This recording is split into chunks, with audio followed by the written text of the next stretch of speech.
നമസ്കാരം കൂട്ടുകാരെ, I+ training സൊല്യൂഷന്റെ പുതിയൊരു വീഡിയോയിലേക്ക് സ്വാഗതം. ഇന്ന് നമ്മൾ പഠിക്കാൻ പോകുന്നത് ക്യോട്ടോ പ്രോട്ടോകോൾ എന്താണെന്നാണ്. നെറ്റിന്റെ ഫസ്റ്റ് പേപ്പറിനകത്തിൽ നമ്മൾ സ്ഥിരമായി കാണുന്ന ഒരു ചോദ്യമാണ് Kyoto protocol. People development and environment എന്ന യൂണിറ്റിനകത്തിൽ സ്ഥിരമായി കയറി വരുന്ന ഒരു ചോദ്യമാണ്. എന്താണെന്ന് നോക്കിയാലോ. Kyoto protocol is an agreement that commits country to reduce greenhouse gas emissions. Greenhouse gases എന്താണ്? നമ്മളുടെ ഈ ലോകത്തിൽ ചൂടിനെ വർദ്ധിപ്പിക്കുന്ന ചില ഗ്യാസസുകളുണ്ട് അല്ലേ?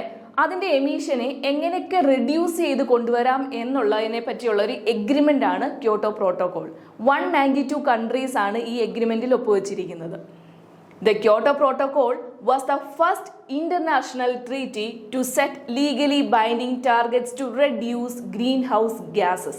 ഈ ഗ്രീൻഹൗസ് ഗ്യാസസിനെ റെഡ്യൂസ് ചെയ്ത് കൊണ്ടുവരാനുള്ള ഒരു ആദ്യത്തെ അന്താരാഷ്ട്ര സംഘടന കൂടിയാണ് ഈ ക്യോട്ടോ പ്രോട്ടോകോൾ എന്ന് പറയുന്നത്.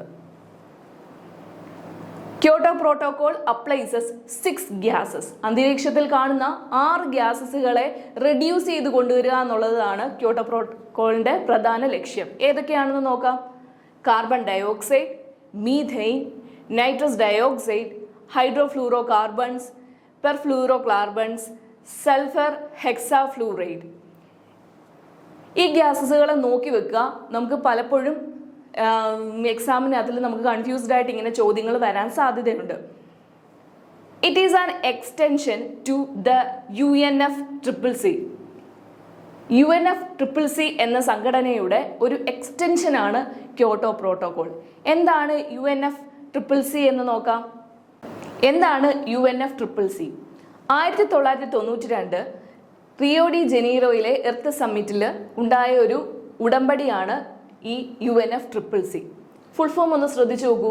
The United nation framework convention on climate change. Climate change, കാലാവസ്ഥാ വ്യതിയാനങ്ങൾ സംഭവിക്കുകയും അതിനെതിരെ എന്തൊക്കെ കാര്യങ്ങൾ നമ്മൾ ഉൾക്കൊള്ളണം, എന്തൊക്കെ കാര്യങ്ങൾ ചെയ്യണം എന്നും നമ്മൾ തീരുമാനിക്കുന്ന ഒരു ഉടമ്പടിയായിരുന്നു ആ ഒരു UNFCCC എന്ന് പറയുന്നത്. Kyoto protocol adopted at the 3rd conference of parties to the UNFCCC. UNFCCCയിലെ 3rd കോൺഫറൻസിലാണ് ക്യോട്ടോ പ്രോട്ടോകോൾ എന്ന ആശയം രൂപപ്പെട്ടത്. കോൺഫറൻസ് ഓഫ് പാർട്ടീസ് എന്നത് നമ്മൾ അടുത്ത സ്ലൈഡിൽ പഠിക്കും. The conference was held in Kyoto. ജപ്പാനിലെ ക്യോട്ടോയിലാണ് ഈ ഒരു കോൺഫറൻസ്, ഈ ഒരു 3rd കോൺഫറൻസ് അന്ന് നടന്നത്. 1997 ഇതിന്റെ പ്ലാൻ നടന്നുവെങ്കിലും ഇത് രൂപീകൃതമായത് 2005 ഫെബ്രുവരി 16 എന്താണ് commitment period in Kyoto protocol? Commitment period Kyoto പ്രോട്ടോകോളിനകത്തിൽ 2 കമ്മിറ്റ്മെന്റ് പീരീഡ് ആണ് ഉണ്ടായത്. എന്താണെന്ന് നോക്കാം.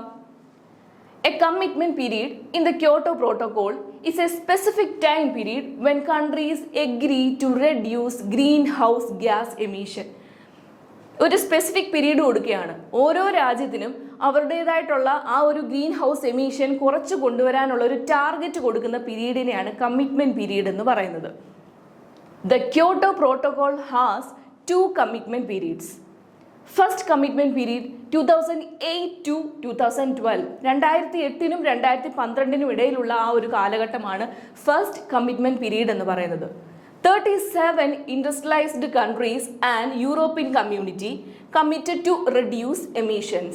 The target was to reduce emissions by an average 5% compared to 1990 levels. 37 വ്യാവസായിക കൺട്രികളും അതേപോലെ യൂറോപ്യൻ കൺട്രികൾസും കൂടി ചേർന്ന് എങ്ങനെ ഈ ഒരു ഗ്രീൻ ഹൗസ് ഗ്യാസ് എമിഷനെ കുറച്ച് കൊണ്ടുവരാം എന്നുള്ളതായിരുന്നു. അവരുടെ ടാർഗറ്റ് എന്തായിരുന്നു? 1990കളിലെ ലെവൽ അനുസരിച്ച് അതിലും 5% കുറച്ച് കൊണ്ടുവരിക എന്നുള്ളതായിരുന്നു അവരുടെ ടാർഗറ്റ്. എന്തായിരുന്നു സെക്കൻഡ് കമ്മിറ്റ്മെന്റ് പീരീഡ് എന്ന് നോക്കാം.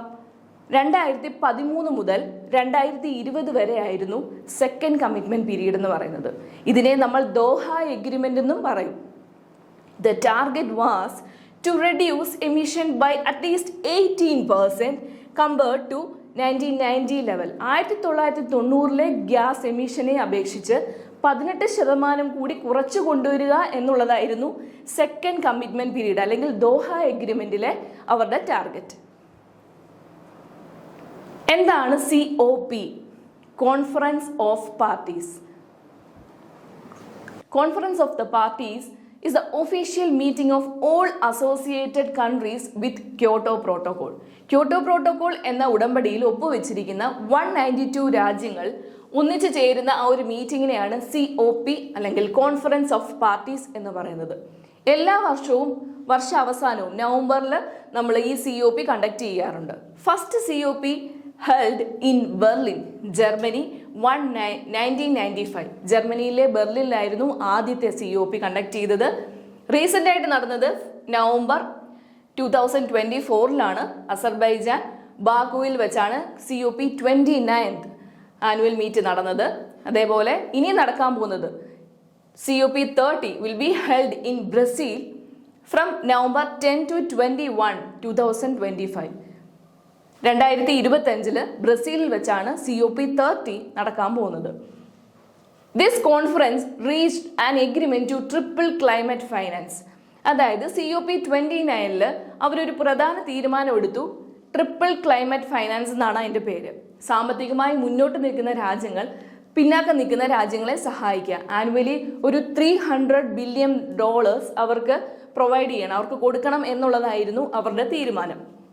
The agreement aims to protect their peoples and economies from climate disasters. കാലാവസ്ഥാ വ്യതിയാനങ്ങൾ മൂലമുണ്ടാകുന്ന ഡിസാസ്റ്റേഴ്സ്, ദുരന്തങ്ങളിൽ നിന്ന് എങ്ങനെയൊക്കെ നമ്മുടെ രാജ്യങ്ങളെ പ്രൊട്ടക്റ്റ് ചെയ്യുക എന്നുള്ളതായിരുന്നു അവരുടെ പ്രധാന ലക്ഷ്യം. നമുക്കൊരു പ്രീവിയസ് ഇയർ ക്വസ്റ്റ്യൻ നോക്കിയാലോ. Under Kyoto protocol the first commitment period for reduction of greenhouse gas emission by 37 industrialised and European community country was. ചോദ്യം കേൾക്കുമ്പോൾ തന്നെ നിങ്ങൾക്ക് മനസ്സിലായി കാണും ഫസ്റ്റ് കമ്മിറ്റ്മെന്റ് പീരീഡ് ഏതാണെന്നാണ് ചോദിച്ചിരിക്കുന്നത്. ഓപ്ഷൻസ് ഉണ്ട് 1997 to 2005, 2000 to 2012, 2008 to 2012, 2005 to 2015. നിങ്ങൾക്ക് മനസ്സിലായി കാണും, ഓപ്ഷനിൽ നിന്ന് തന്നെ നിങ്ങൾക്ക് മനസ്സിലാവും. എന്തായാലും നിങ്ങളത് കമൻറ്റ് ചെയ്യുക, പഠിക്കുക. Thank you.